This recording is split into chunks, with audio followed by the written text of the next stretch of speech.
中国有大量人群都失业了，包括很多白领阶层，而大学毕业生也加入找工作的大军。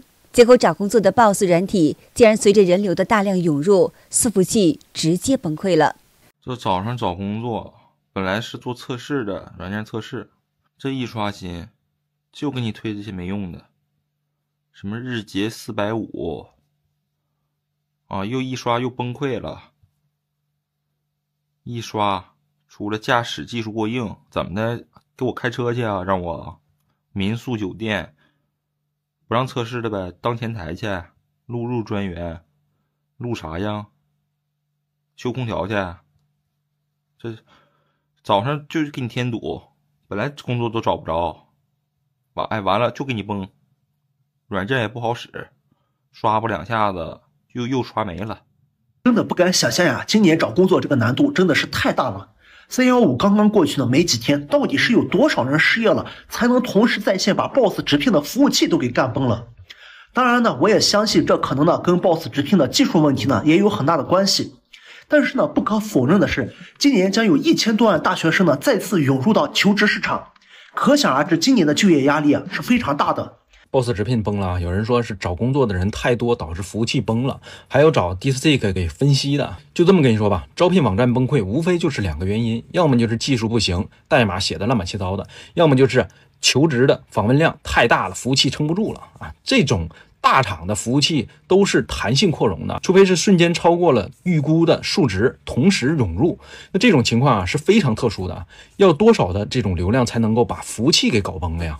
大概率就是技术 bug。 Boss 直聘系统崩盘究竟是不是因为技术 bug， 相信大家心里都有数。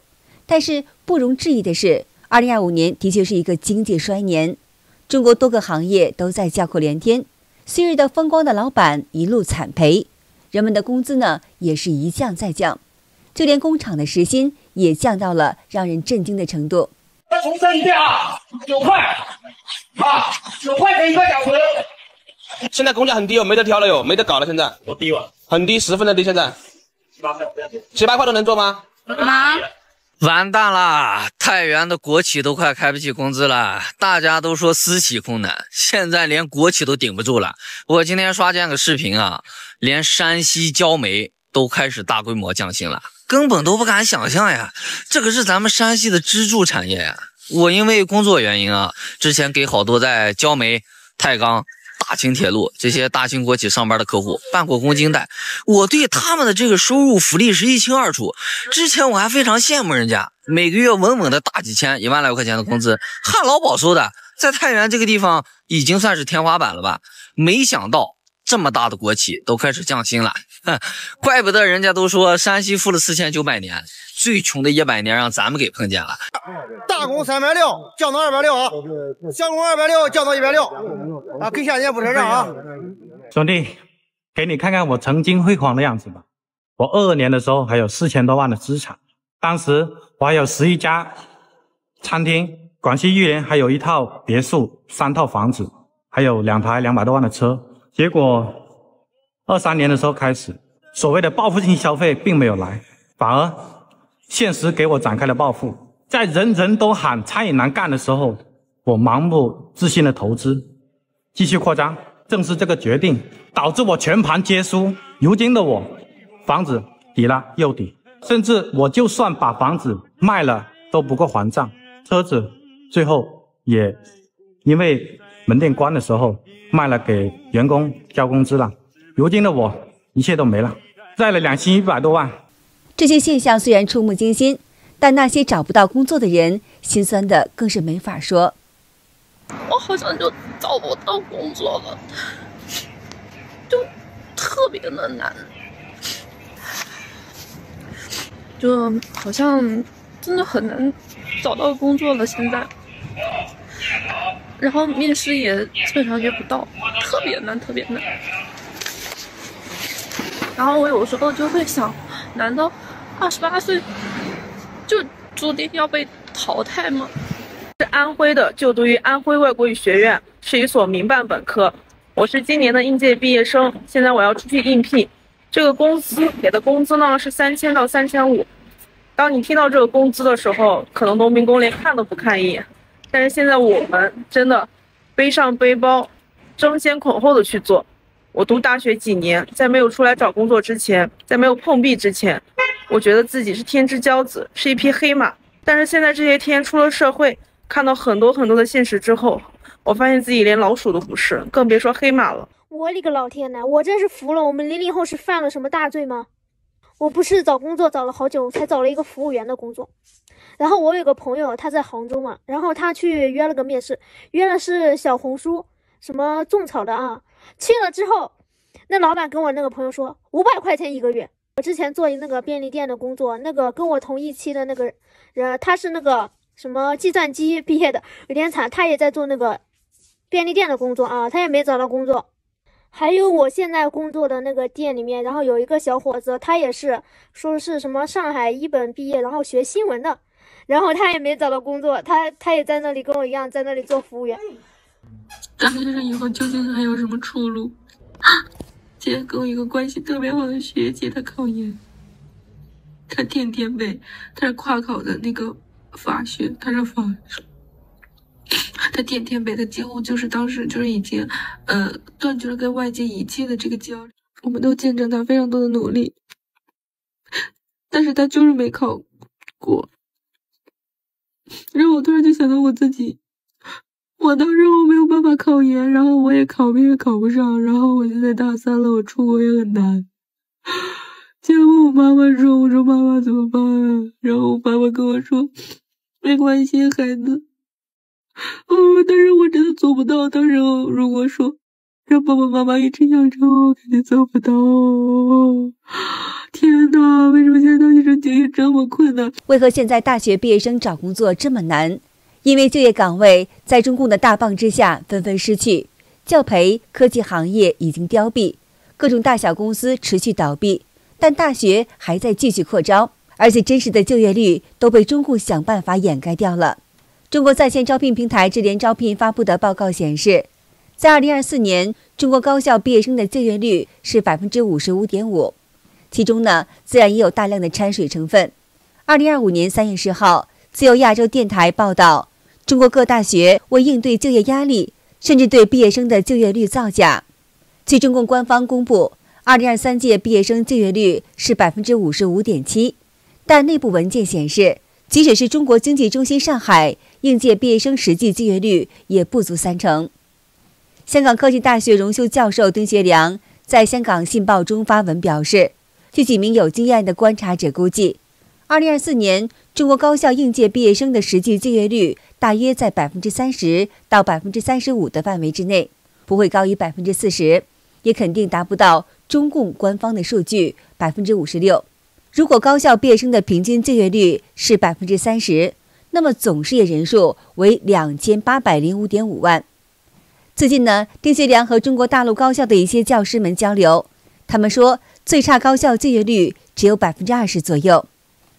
而下面这名教师的良心披露更是让人触目惊心。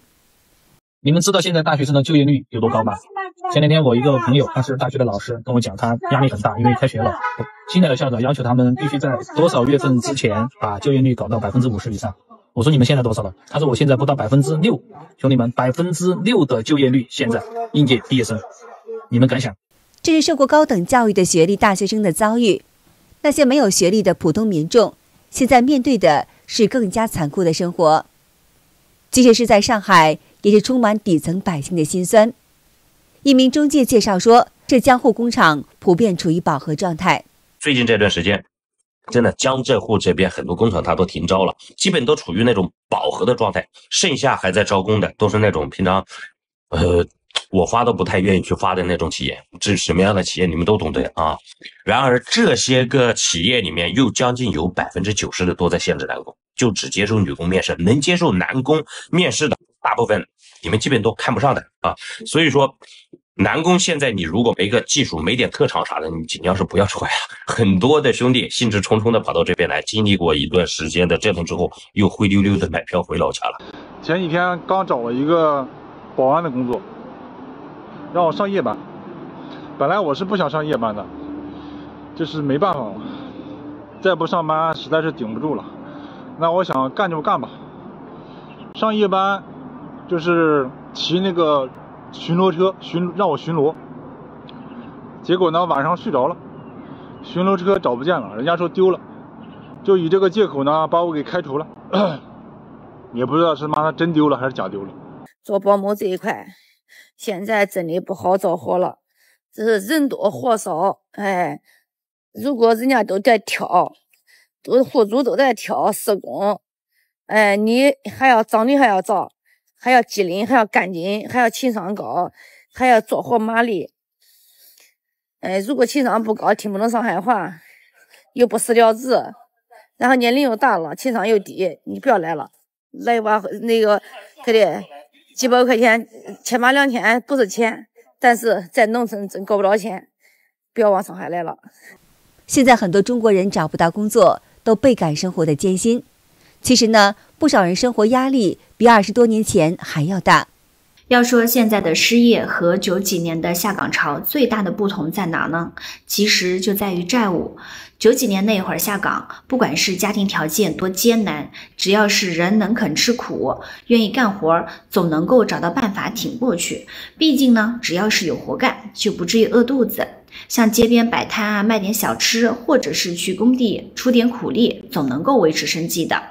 但是啊，要是现在遭遇像当年那样大规模的失业，尤其是在那些高杠杆的城市，那情况可就严重多了。现在呢，很多人背着房贷、车贷，还有各种信用贷，一旦失业没了收入，债务呢却不会消失，每个月的还款压力就会像巨石一样压得人喘不过气。要是失去工作，不仅可能没有饭吃，还可能因为还不上贷款，面临房子、车子被收回、信用破产等一系列的严重后果，感觉呢天都要塌下来了，对吧？